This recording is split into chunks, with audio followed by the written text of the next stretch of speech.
On the road to a perfect holiday. Where? To a town that has everything. Once known as Sleepy Hollow, today it lives up to its name, Bustletown. Named over 100 years ago after its original settlers, the Bustle family, the town attracts at peak times many thousands of happy tourists, very many under canvas. Bustleton, though far from the main commerce centres, offers all the amenities of modern life, cafes, movies, even a tobacco quota. Ned Dawson, a link with the past, as his father, J.J. Dawson, landed in Western Australia in 1829. The old mill at Inlet Park, another relic of the old days, as is this bit of history, the Ballarat, the first locomotive to be used in Western Australia. Cattle Chosen, the original homestead selected by John Garrett Bustle in 1832. Today it is occupied by a grandson. But they are things of the past. Today, Bustleton attracts people seeking health and amusement. Sport is well catered for with fine tennis courts, well cared for bowling greens. These days, mum is a sport too. Let's hope this is bowled without bias. Here's something right out of the ordinary, the Davies paddle steamer. You don't have to paddle your own canoe here. The canoe paddles itself. Polite too, it dips its lid as it passes. It is built to resemble the old tugboat of half a century ago, the Jumna of Littlehampton, England. Bustleton, of course, is on the sea, and its jetty is one of the longest in Australia, 1 1/8 miles in length. Once up and down this, and if she still doesn't love you, take her home. Look as if this young man's wagged it. Where's the crowd? Oh, I see. This is where they are. You lucky people. Who'd have thought it, you Easterners? This is not St Kilda or Bondi Beach. It's beautiful Bustleton. I wonder if these are local attractions or visitors. Anyway, half their luck.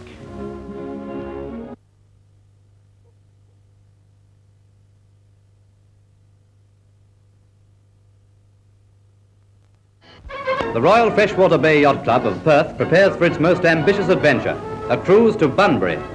9 motor launches and 2 auxiliary yachts, £30,000 worth of boat beautiful. The whole cruise is conducted in formal fashion, with a smartness and orderliness worthy of the Navy.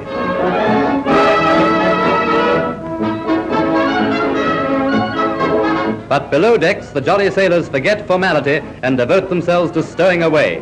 A 100-mile cruise in perfect weather, over the sparkling waters of the Indian Ocean. Sunshine gleaming on burnished brass and spotless paintwork makes it a perfect picture of pleasure hunters at sea.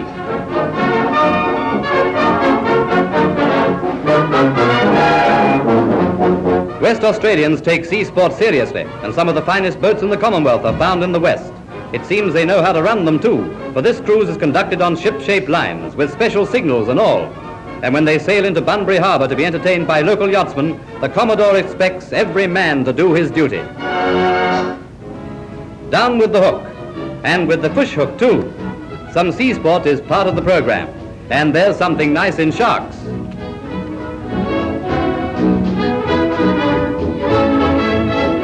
Then one of the party hooks a game fish. They come pretty big in these waters.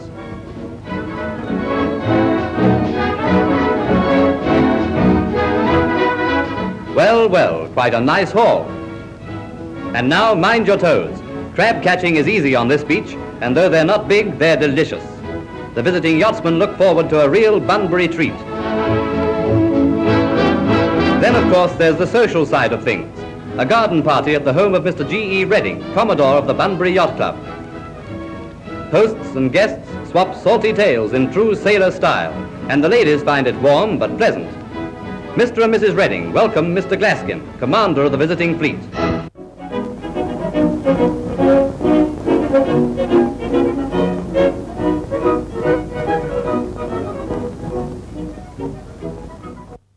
Nature has also formed Bunbury Harbour, large enough to hold the entire Grand Fleet, from which ships laden with timber and other produce leave for overseas.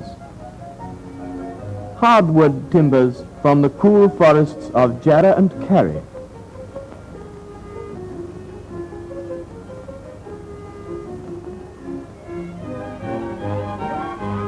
Forest giants reflected in the sleepy stream below.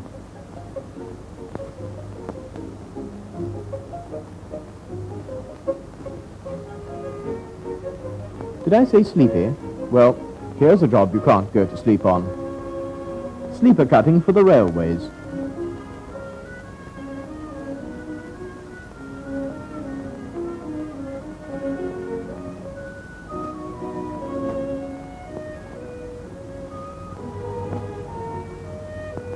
Shaped entirely by means of the axe. These sleepers are exported in large quantities from the port of Albany, originally the main seaport of Western Australia.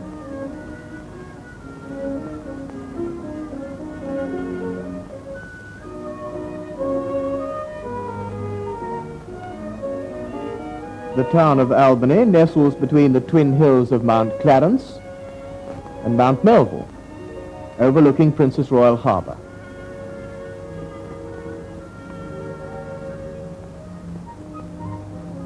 The rocky coast abounds with nature's handiwork, at times ridiculing man's efforts at such undertakings as bridge building. So that's where they got the idea for the Sydney Harbour Bridge.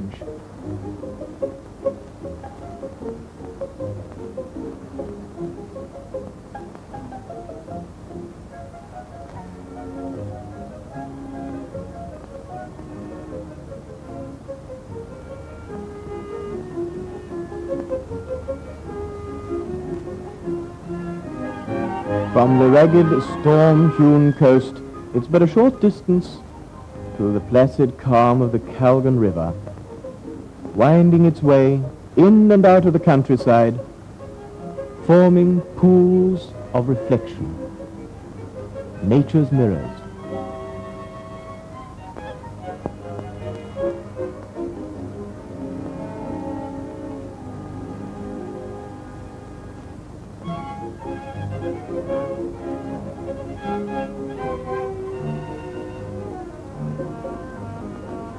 Still on the subject of nature and its grandeur, we come to a typical southwest sea, left as nature made it, the Parongarups. Crowned by Castle Rock, the Parongarups rise 2,200 feet.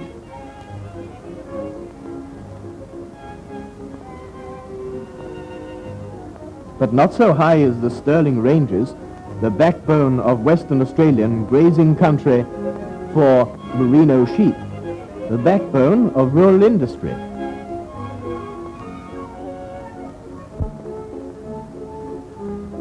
Their home is a happy one, for they live among these wildflowers too beautiful to describe, and with botanical names far too difficult for me to attempt.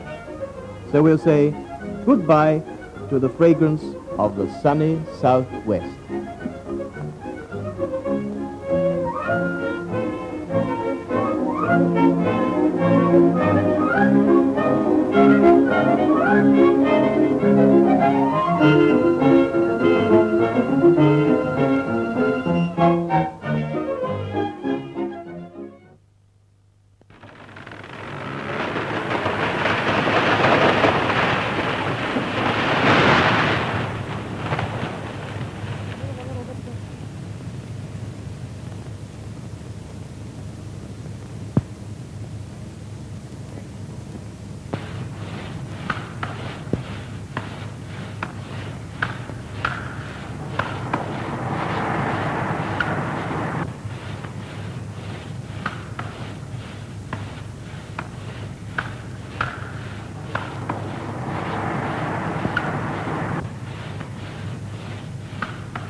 streets of Albany with sandbags to protect the crowd at the corners. And do you wonder?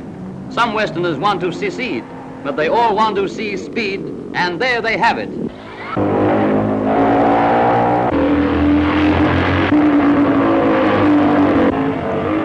They love their native state, but think it ought to have its face lifted. Into the straight and on to the finish. Tomlinson gets the check flag and the check.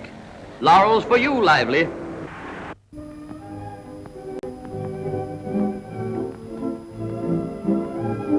Timber!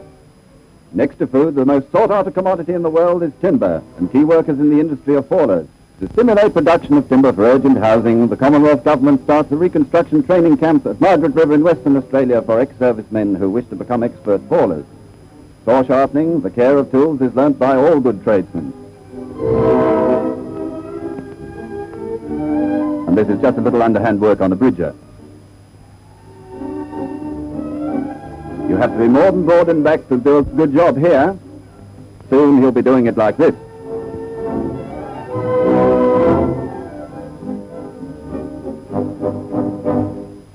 Barking, the commonest cause of accidents in the industry. Great skill needed. Here, Instructor Moriarty is telling them how to use a groper stick. You needn't worry about a partner in the bush if you're alone. Just use the groper stick.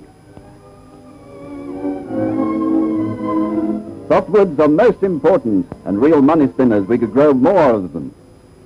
This happy band of men back from the bush after a day's work have the satisfaction of knowing that they're entering an expanding industry, their future assured. Let's hope there are more of them, then the building permits will fly.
Western Australia, land of a summer scene.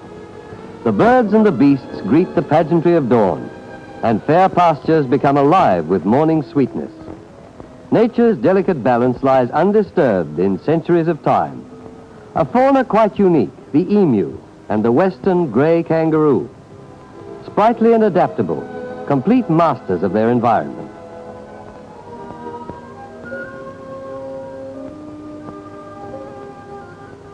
Cuddlesome little koalas claim perhaps the widest appeal with their funny ways and fastidious habits.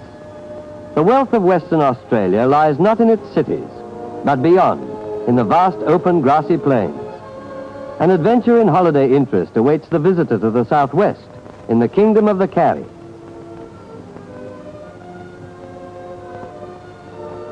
And a fairyland of wild beauty, clematis. Banjean, a name that tinkles, is just a wild bush rose. Mary flowers, great producers of nectar, and a pink variant of this, both of which flourish in the coastal plains. Blue Leschenoltia. Hovea, in clusters of little flowers.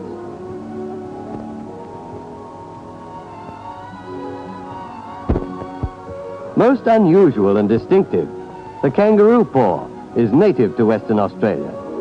There are several known species. Ficus, or the red flowering gum. Nutia floribunda, a Christmas tree. Ilyari, an ornamental species of the eucalypt. And towering above it all are the great Carry forests, nature's sentinel over such beauty. Tourists may see and perhaps climb several of the forest lookout posts that afford a commanding view of the surrounding country. Reputed to be the highest fire lookout in the world, the famous Gloucester tree once claimed a royal patronage. Indigenous forests in the southwest are entirely of hardwood eucalypts. It was here that an industry was destined to become of major economic importance to Western Australia. The glow and peacefulness of the Warren River, with its picturesque old-time bridge and doughty papa hauling a cargo of logs to the mills.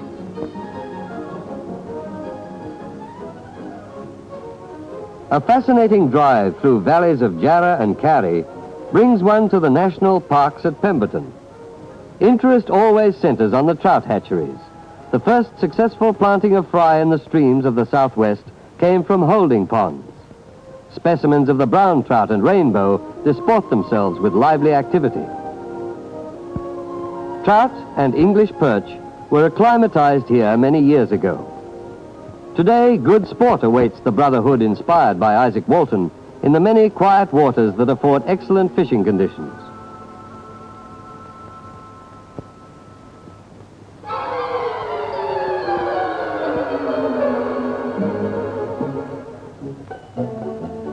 Youth camps take advantage of a crystal clear bathing pool invitingly nestled in a hillside. The zeal of youthful indulgence derives its impulse from the ecstatic summer scene.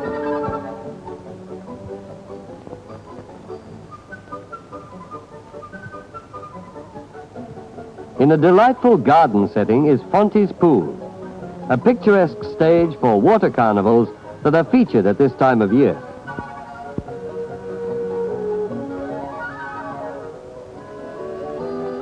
The magnificence of tall and gracious trees form a canopy against the fierce brilliance of a summer's day, and beneath, shadowy vistas of revealing sylvan beauty. Thousands of acres have been reserved in the forest as state parks, for which posterity will be grateful. In the spacious leisure of the forest, the trees whisper to the streams, and fallen trunks lie undisturbed. From the waters of the Margaret River comes an exciting prize. Landing the elusive marron is no modest thrill, for this is a crustacean that is bound to please. And a stay at the hotel to match the excursion. A visit to the caves of the southwest reveals the extravagance of a caliph's dream. Geologically different to limestone caves in the eastern continent, these are the remnants of a rugged granite rock-girt coast. Countless ages carved out an amphitheater of wonders. stalactites in the shape of organ pipes, where running water from the hills made channels through the porous sandstone. Tourists are assisted by guides through some of the 120 known caves. Nature has been busy beautifying them with graceful shoals and myriad hanging formations. Very inviting is the subtle charm of the cave's house at Yallingup. The traveler is able to enjoy here a service that leaves little to be desired. Canal Rocks, where the music and the mystery of the sea combine to impress. Now whipped and stirred to a spectacular display of wrath, and again receding into a playfulness and gentleness.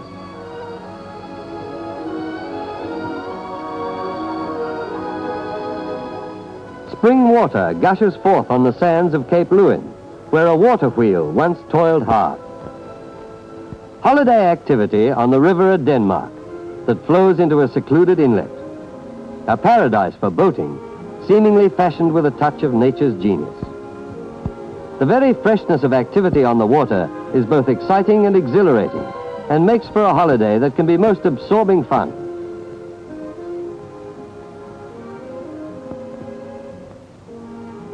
New ambitions press upon the fancy along the coasts at Preveley Park. The spear fisherman prepares for an underwater foray as he wades into a world of silent enchantment.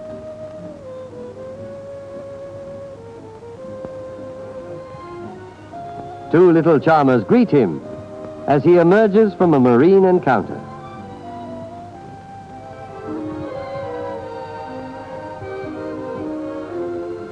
An exquisite beauty strewn along the shore as far as one can see.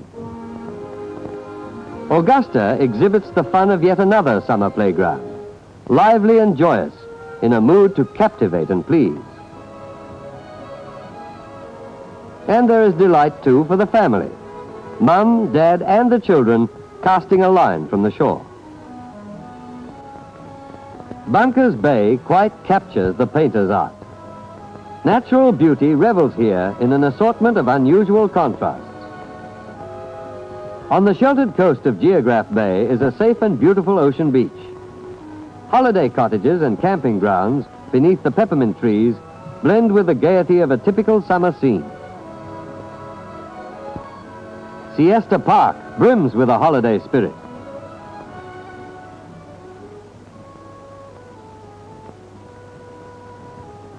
Albany slopes to the sea.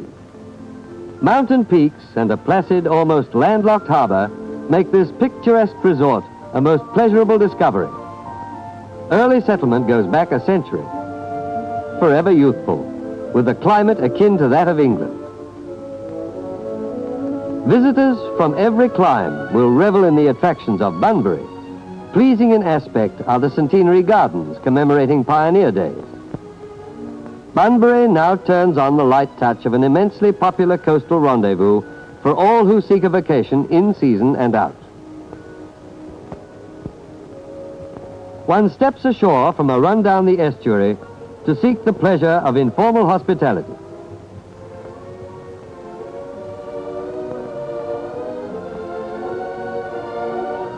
And moments are enjoyed of sweet enchantment.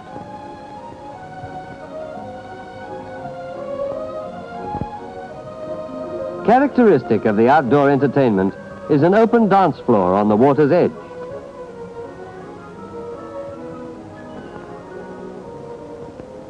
A clean white gem of a beach echoes to the rumbling ocean as the summer scene, in mood of evanescent glory, retreats across the sky.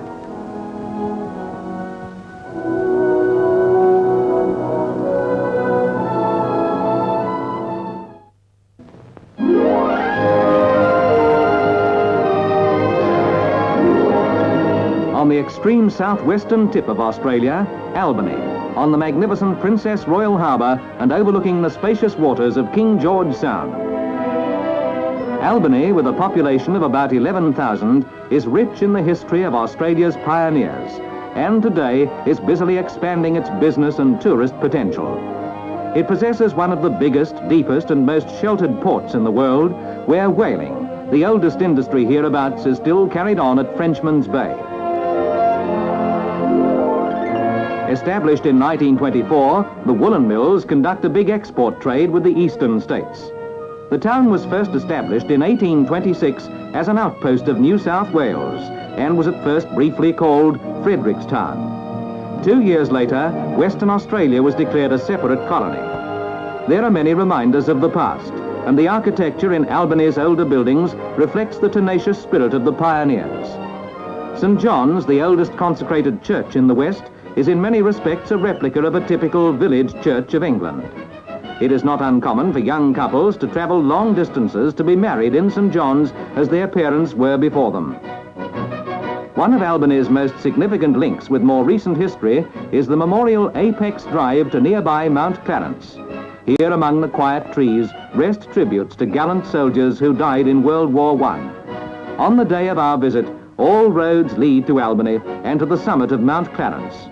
Bringing honor and remembrance to the famed Desert Mounted Corps of World War I, this distinguished memorial is to be unveiled by Sir Robert Menzies. Melbourne sculptor Raymond Ewers and Albany's Mayor Knight discuss the memorial which Mr. Ewers redesigned from the original destroyed during the Suez Crisis in 1956. The cost of the original was borne partly by Anzac troops serving in the Middle East, who subscribed some £5,500 towards it. The Australian and New Zealand governments provided another £12,000. Its restoration and re-erection in Australia has long been the aim of many former light horsemen and New Zealand veterans.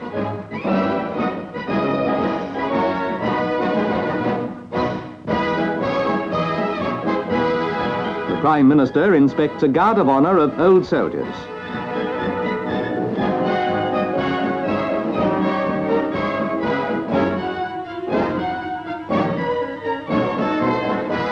Performing the unveiling, Sir Robert notes the significance of the site with its magnificent 360-degree view. For many Australians, as they sailed in 1914, Albany was to be the last sight of their homeland. West Australian Premier Brand is among the first to place a wreath of remembrance at the memorial. New Zealand High Commissioner Mr. J.L. Hazlitt and Major General Wilder, representing New Zealand returned servicemen, also laid wreaths. A tribute to the men of the Australian Light Horse, the New Zealand Mounted Rifles, the Imperial Camel Corps, and the Australian Flying Corps, who lost their lives in Egypt, Palestine, and Syria.